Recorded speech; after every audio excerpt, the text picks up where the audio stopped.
Hello, and welcome to another episode of Two Average Joes. I'm Joseph St. John. I spent about 30 years in law enforcement, got the chance to do a lot of different things with them.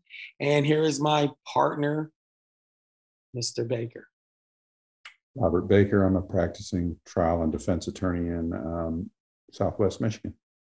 Okay, there you go. Kept that a little briefer here. Okay. Right. But I do want to share something with you. We're getting ready to talk about Marilyn Skelton. Yes. Correct. Always want to make sure I get everybody's name right because want to be respectful. And we're going to go and do a kind of postscript show, go over some things. There was a few things that we did learn last week, talking and sharing a little bit about her. An interesting thing, and good place to start was one of the things we learned is in last episode, we said there was a little bit of a dysfunctional family situation. But you read another book and it was a little different. Yeah, I went back to Earl James's Catching Serial Killers, and the family was slightly dysfunctional. The mother was religious and the father was a drunk.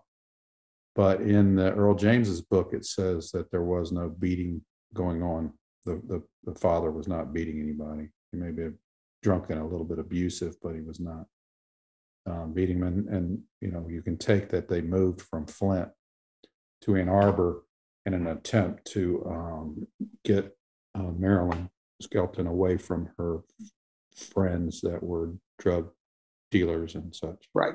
Trying to give her a change of scenery to improve her life. So, yeah, that does show some sign of caring. I think that's one of the interesting things for our listeners is because we constantly try to research this and we have other people helping us out. You're going to get a bit of conflicting information. Yeah. And that's one of them. So I want to say that just in complete fairness. Yes, some of the stuff we read didn't make them seem dysfunctional up until the point where they even thought the dad may have done physical abuse. And then in James's book, and he was the investigator or one of the investigators, he said not so much. There may have been some problems, but not physical abuse. Right. So kind of lay that on there too. Another interesting thing, and again, if you've listened to this show, you know that a couple of the books that we've written uses pseudonyms. Oh, man. And that causes some problems. Just you think it would be easy. It's not. Yeah. Okay. It's even interesting. I read the book, or I'm working on the book, The Red Parts by Jane's niece. Okay. And she even mentioned that it was strange about the pseudonyms in the Michigan murders. So you do have some things like that I think are intriguing. It makes it difficult, but my scholarly friend here, you did pick up something that needed to be noticed. Yeah, there were a few things that there was corrections that I wanted to make, but in order to set this up, just remember that Marilyn Skelton, for the Ypsilanti murders that occurred around the Ypsilanti Ann Arbor area between 68 and 67 and 69, Marilyn Skelton would be the fourth. Okay, and the previous one was Jane Mixer, which is the one that we have a higher level of interest in because of. And there you go with the map, yeah, because of Gary. Yeah, Gary Leiterman was convicted of her murder later, which we have episodes. So I, commend you to go back and look at that. But so within 48 hours, Marilyn Skelton disappears. And the corrections were that I had said that I didn't see any connection to John Norman Collins in any way, shape, or form. For sure not to Gary, and that still remains true, is that there is no connection that I know of to Gary Leiterman. But Miss Skelton was trying to get to her boyfriends.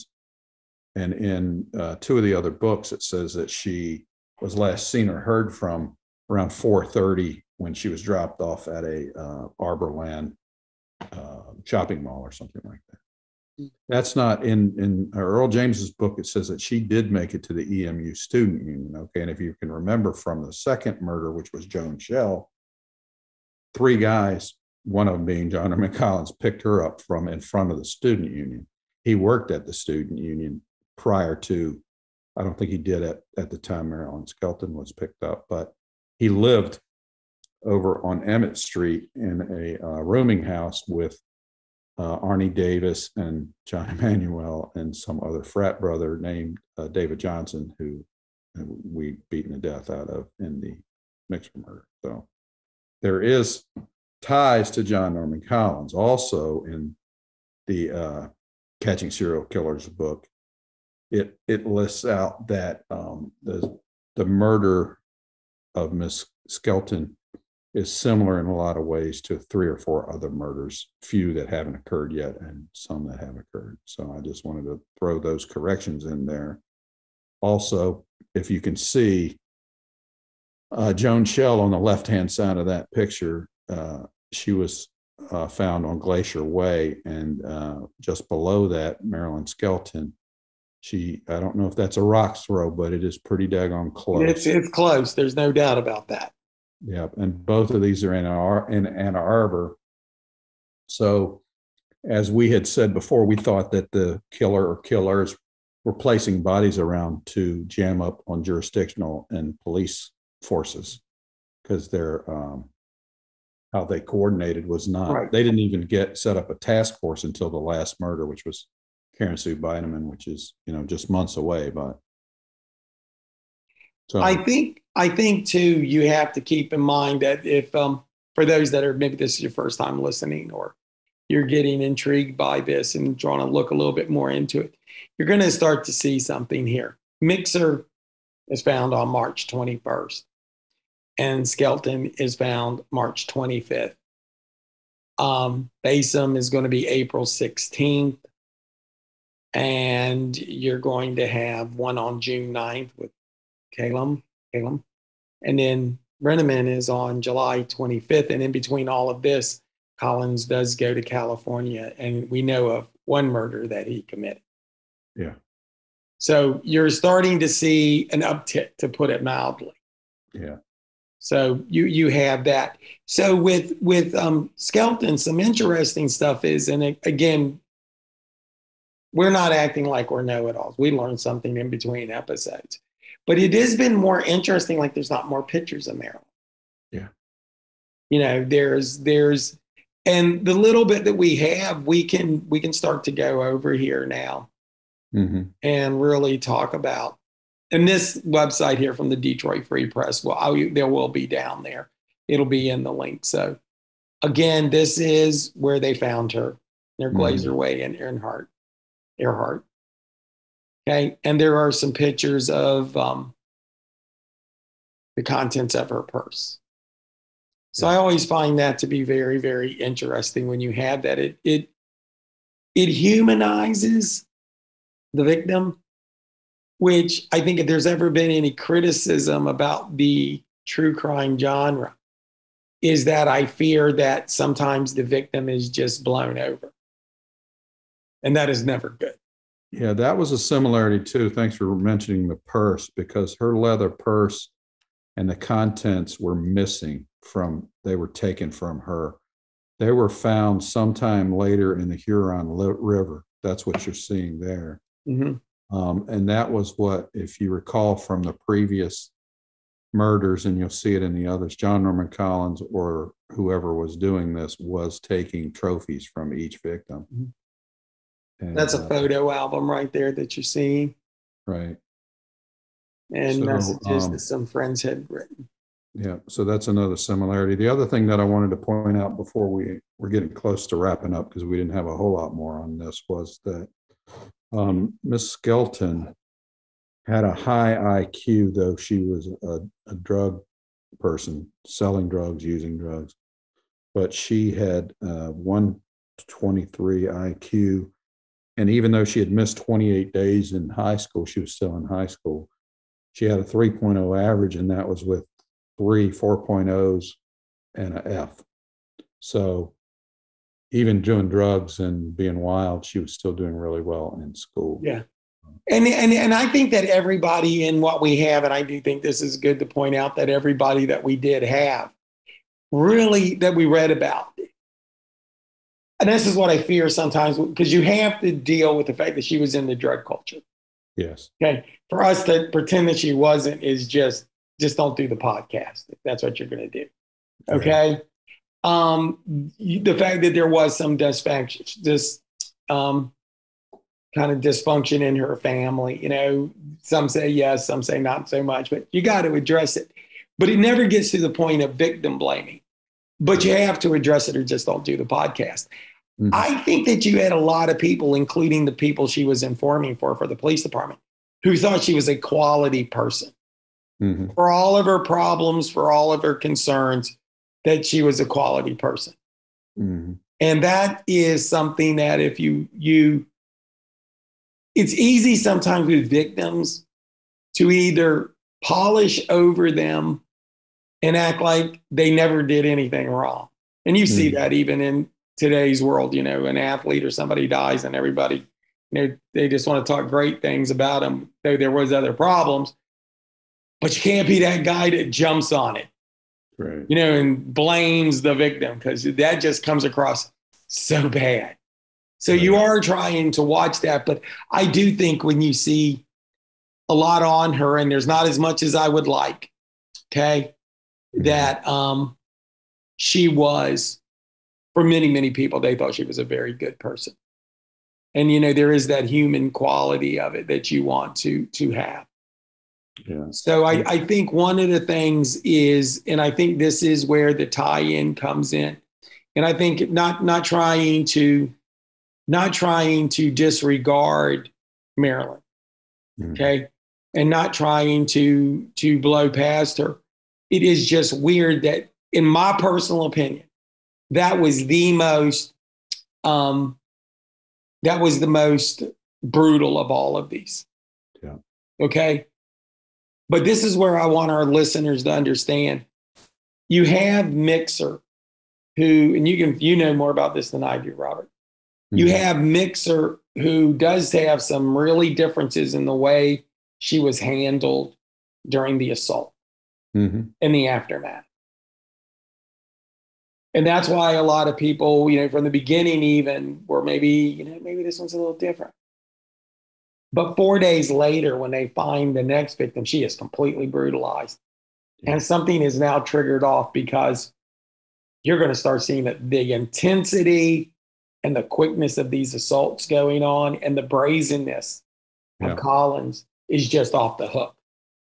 And not to get too far ahead of ourselves, but, you know, for the only one was different, I just don't agree with that. I think there were some strange things going on. And in the time of Mixer and Skelton, there is an alteration. If you were to believe John Collins did all of these murders, there's an alteration in his savagery and in his frequency. And his in victim profile too. Yeah, and the victim profile is completely different. If I could, as we get ready to sum this one up and then talk about a few different things and then get ready for next week, if I could say anything about this one, is that she's not a co-ed. Right. Yeah, she might have been there. You know, he may have seen her, and there's a strong possibility that's what happened. But that would have probably been the first time he's seen her. Yeah. And again, not victim blaming, but, you know, she's looking for a ride. So, you know, you have the problems that you have. Anything else you wanted to mention on that about some of the differentials and stuff of that nature? Only that she's hitchhiking, which fits in with all the rest, right? Because she for sure is. She is hitchhiking. There's no doubt about that. No doubt about that. And you and I had talked about it, and I said, "What? It's strange." And I'm not blaming the victims, but these women, girls knew at this point that there was somebody killing women who were being picked up for rides. Yes. And I don't know, maybe it's just the folly of youth, thinking it isn't going to happen to me.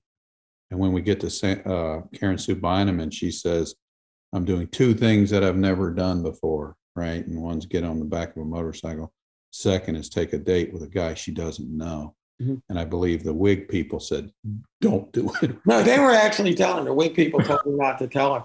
You know, one of the conversations we had before this is that I did spend a lot of time talking about crime prevention in my career. That was probably the beginning of my career, doing safety talks and being, for no better terminology, citizen educational programs.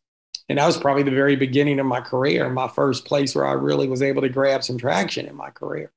And you asked that question, you know, about what we told people to stay safe. And, you know, the first thing would be you wouldn't get in a car with people you didn't know.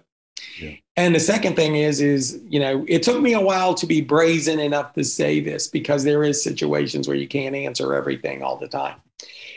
But in brutal fairness, and I just want to be upfront with everybody, don't go anywhere with anybody.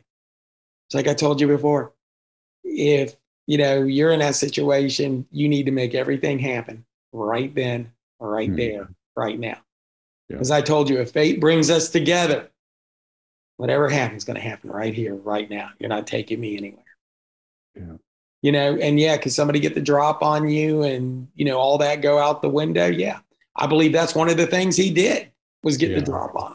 Well, I believe when we get more into the Beineman case, I believe he thought it was daytime.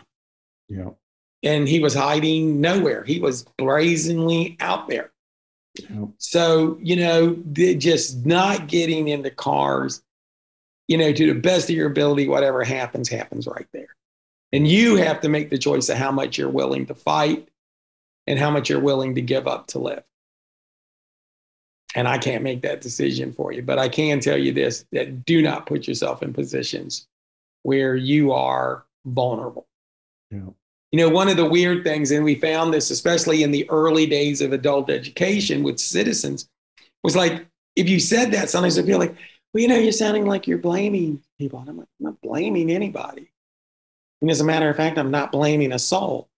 I'm just merely stating you need to take care of yourself. Now, here's the weird thing, and then again, a conversation we've had many, many, many times about this. It's 1970, 1969, 1968, 1967. It's a different world.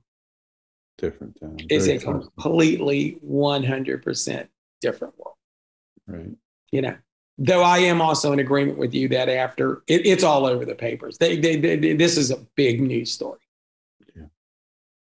They should have been in there. Anything else you want to say on that before we kind of preference ourselves for next week? No, I think we're good, other than I wanted to talk about the next victim a little bit. Yeah, I think we could get ready for that one because this is the game changer. I mean, that's just my personal opinion. This is a game changer. And I think it's often seen as one of many, but Bassem, Don? Yeah, occurs 3 weeks later. She's 13 years old.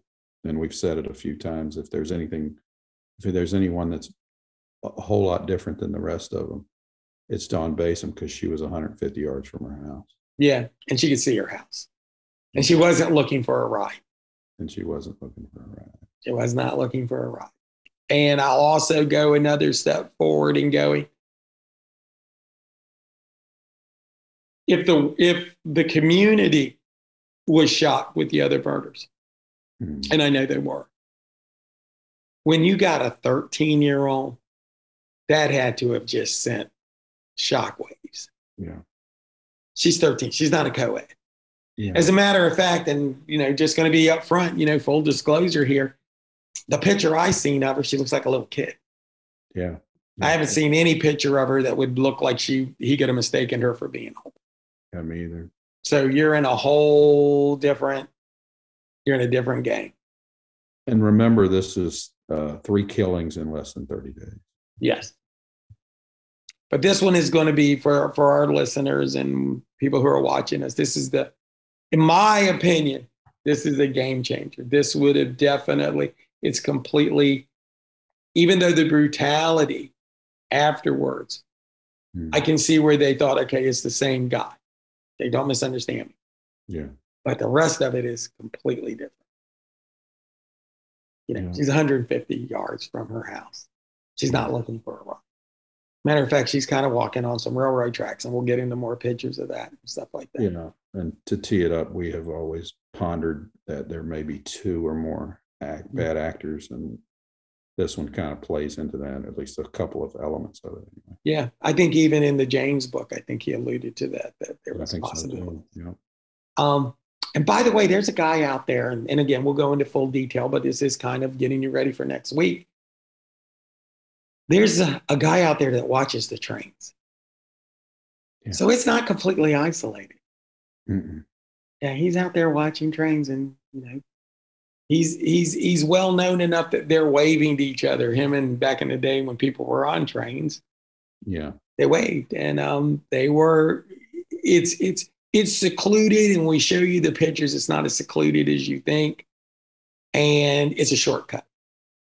Yeah, and interestingly, she felt uneasy enough about walking home by herself. She asked some guys that she knew that were fishing or something to walk with her. So that's what, some of the books say she got on the back of a motorcycle, or within eyesight of her house. Right. And she's uncomfortable enough already because it's getting dark. Mm-hmm. And she knows that there's been murders. Yeah. She didn't hop on a motorcycle and say, hey, drive me 150 yards. Yeah. So just to tee it up, there is murder and mayhem, for the next 3 or 4 months. Yeah. And, depending on whose count you're using, there was definitely 7 murders that they tied in. And when I say they, the books, the law enforcement. Yeah. From 67 to 69, there were 7.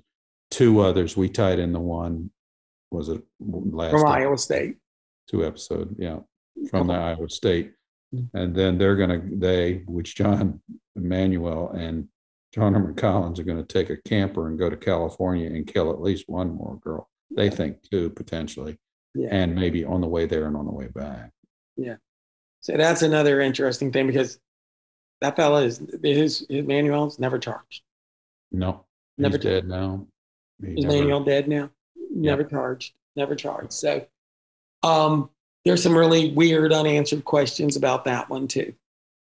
And depending on, and one day we're gonna, again, we talk about these things because we're trying to be open, but just really a couple of really good interviews that we have.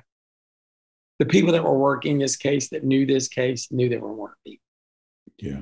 I'm comfortable with that. That's how the Iowa State thing got up. Yep. So, came right out of the interview. Yeah. So, we have that. And so those videos are coming. This is we're giving this as an intense look over as we possibly can. Because when this gets summed up, when it comes to conclusion, you're going to think 2 things. Number one is, the Leiderman situation is just perplexing. Yeah. And I'm reading the Red Book right now, and even the niece is a bit perplexed with it. The niece of the murder victim. Yeah. Yeah. And then you're going to wonder, even though there are several videos on this and there's been programs done on it, that somehow this wasn't bigger. Because this is really a reign in terror. And the question, and I ask it every episode, is the DNA all of these files were pulled out in early 2000s, and DNA was run on everything that they could run DNA on. And there were positive hits on many. Mm-hmm.